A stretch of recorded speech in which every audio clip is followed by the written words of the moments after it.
No hate, pero talagang parang walang lasa yung Starbucks. Ano bang, ano nun, pwede ba humingi na sukal dun? Guys, ngayon lang ako makakatikim ng Starbucks. Nilibre lang, nilibre. Ang kaibigan ng asawa ko. Salamat nga pala kay Maring Aika. Sa kay Paring Carlo. David. Salamat. Kayo na lang mag-enjoy dyan kasi kayo ang hindi nagkasama ng matagal. Salamat ulit. Tingnan natin kung anong lasa. Maya sa tricycle. Saan na ba ako? Naligaw pa nga. Naligaw pa nga sa SM. SM na nga lang, naligaw pa. Maya wala natin ang lasa kung anong lasa yung Starbucks kasi ngayon lang talaga ako makakatikim ng Starbucks. Wait nyo guys, mamaya magbibideo ulit ako. Parang ang puti ko yun sa camera. Ang puti eh. Pag nasa normal na yata inog ng mukha ko. Puro pabangas. Andrew, ikaw ba yan? Tignan natin kung anong lasa. Paano ba to? Paano ba to? Ay, inaangat lang pala. Uy, parang ice cream ah. Ano ba flavor nito? Bahala na kung anong flavor nito. Bahala na kayo. Yes guys.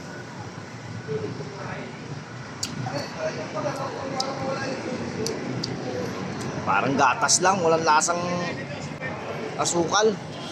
Hinalo ba to?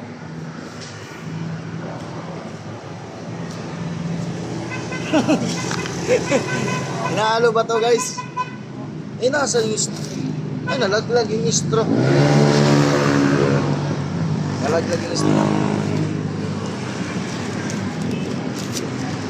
Mamalus.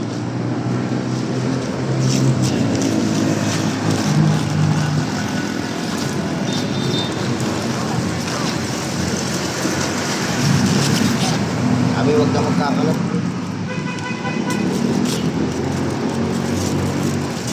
Pizza. Okay guys, yung Starbucks walang lasa yata to. Ewan ko kung hindi ko nahalo ano. Pero wala ata talagang lasa eh. O tapos parang may bula sa may bula sa ibabaw. Wala talagang lasa. Ano ba flavor nito? Wala naman nakalagay. Wala nakalagay eh. Bahala ka dyan. Tum na. Oh! Kakalat pa. Kaya lang. Okay. Okay guys, oh. Sarap. Nom.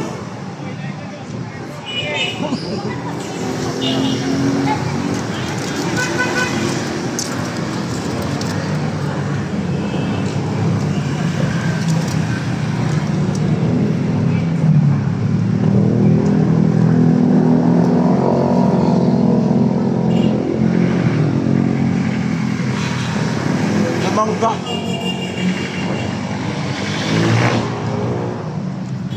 Pizza, may flavor mangga.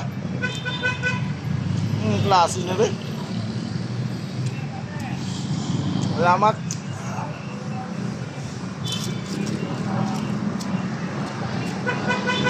Down pa. Down to. Down ng kamatis. Wala na.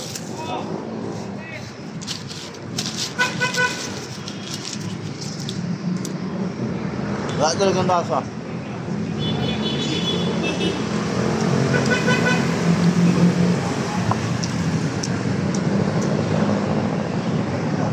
No hate, pero talagang parang walang lasa yung Starbucks. Ano bang, ano nun, pwede ba humingi na sukal dun? Sa mga Starbucks lover dyan, sorry.